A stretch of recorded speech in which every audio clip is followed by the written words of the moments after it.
KP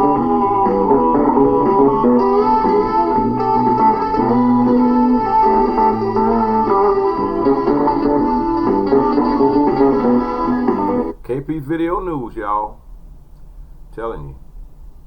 Yeah, this is a story here, and I just discovered that the police released a copy of the 911 call that led to George Floyd's arrest and death. Actually, definitely, because he never got arrested. I mean, hey, let's face it.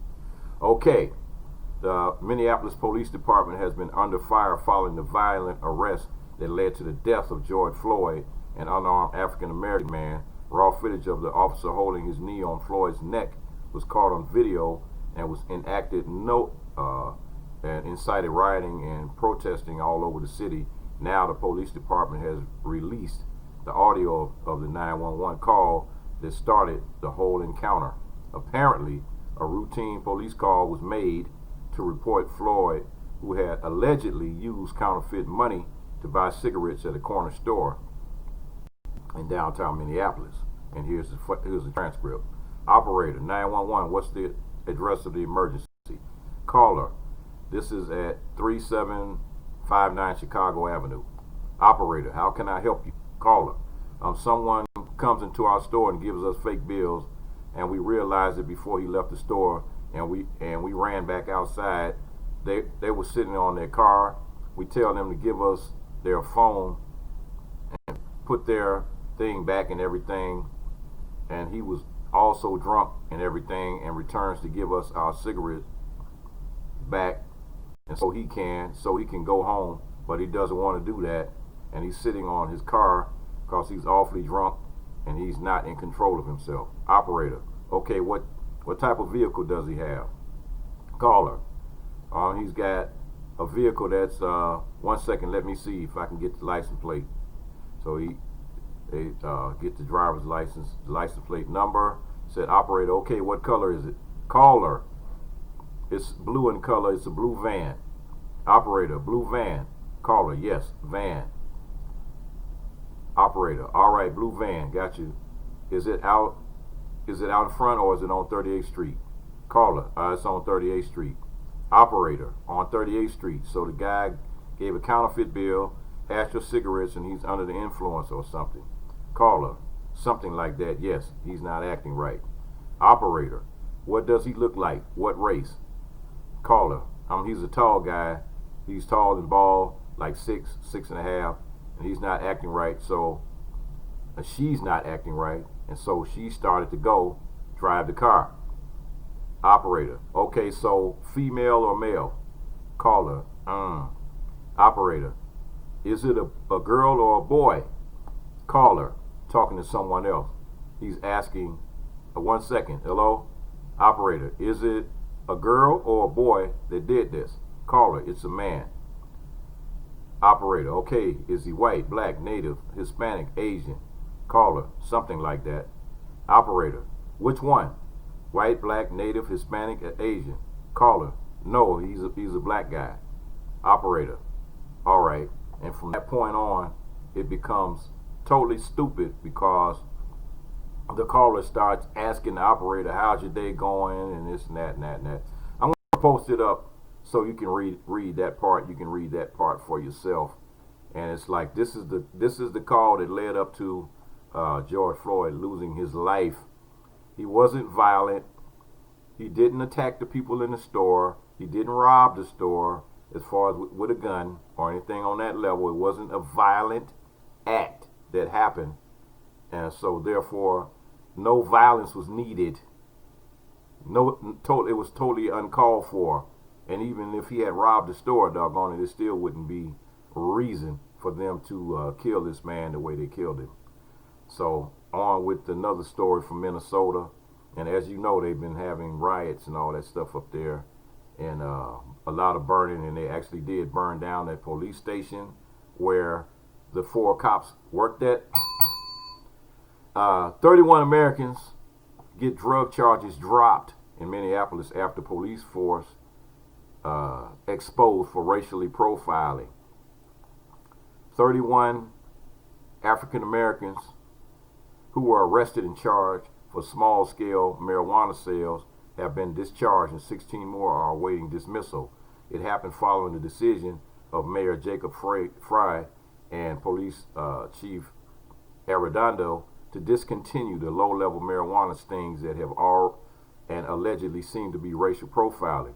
Minneapolis Police Chief Arredondo, the city's first black police chief, announced last week the authorities would no longer conduct sting operations targeting low-level marijuana sales after discovering that almost everyone arrested was black.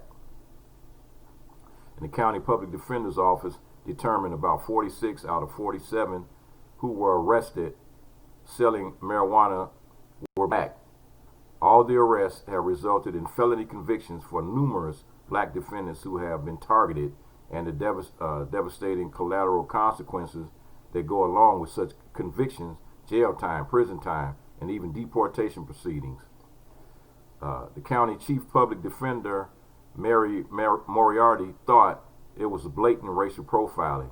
She contacted Mayor Jacob Fry, who pledged he would do something about the issue.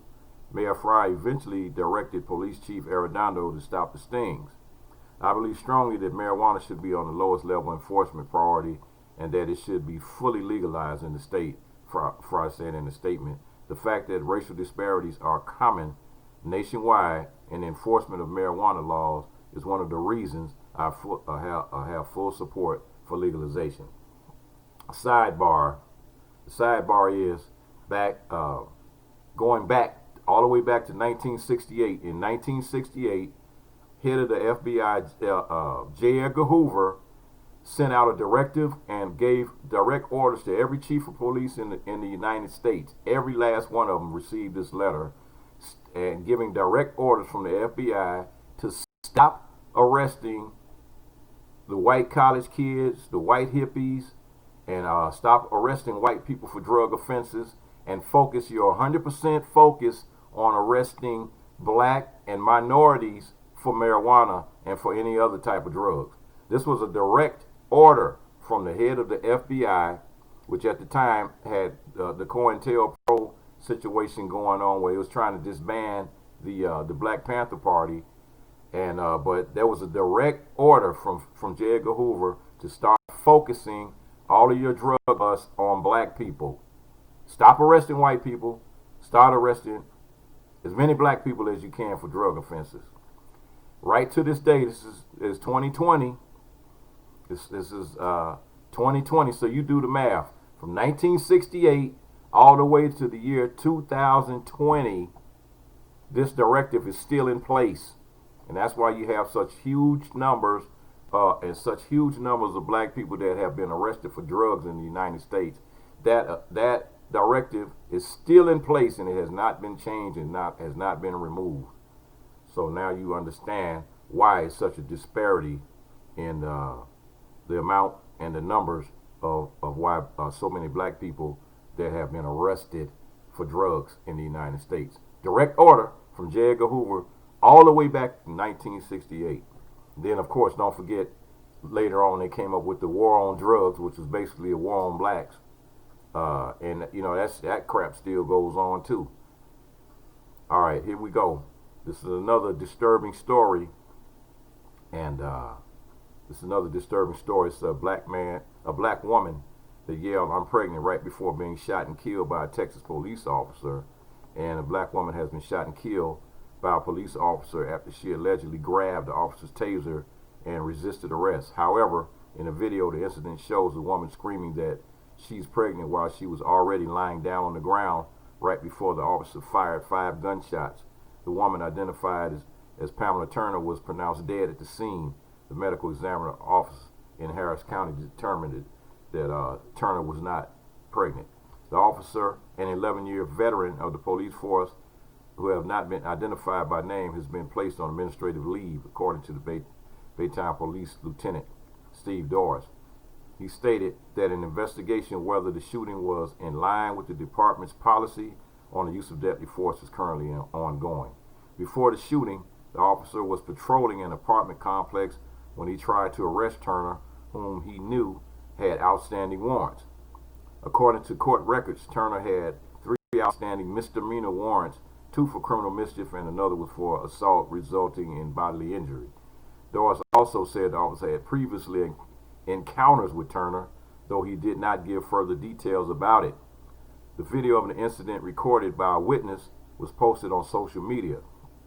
It showed Turner was outside an apartment yelling, "I'm pregnant," and the police officer who engaged in a struggle after he tried to arrest her. Suddenly something flashed when Turner reached her arm out to the officer. He stepped back and shot her 5 times. And it's unfortunate that it takes a tragic incident like this and post it on social media. It's extremely disrespectful to everyone involved, but it's the day and time and age that we live in. Meanwhile, Turner's sister, Antoinette, said her sister was on medication for schizophrenia. She also said that her sister previously complained about the officer, who was her neighbor, harassing her. And so it's like, hey, you got one of those situations. This was a personal vendetta that this cop used. And this is like just 2 weeks ago, about maybe 3 weeks ago, there was another person that was also killed in Texas with the same MO. The same MO, whereas you had the police officer pulled over this guy that was supposed to have been speeding. He was supposed to have been doing 90 miles per hour, stopped him on a traffic violation, determined the man was drunk, tried to arrest the man. He pulled his taser out. The cop claimed that the person tried to grab his taser and the cop shot and killed him. So it's the exact same method of operation, the same MO here in this case. So, you know, hey, this is, you know, you got to pay attention to the small details. The small details is what tells the story of how these guys are doing what they're doing and actually how they're getting away with it. It's that, like before, the old standby, the old go-to was, oh, I thought he had a gun. Now they're switching it up. It's like, oh yeah, he tried to grab my gun. He tried to grab my taser. So they're switching it up. Switching it up, folks. So you got to be aware of the nonsense and pay attention. Peace.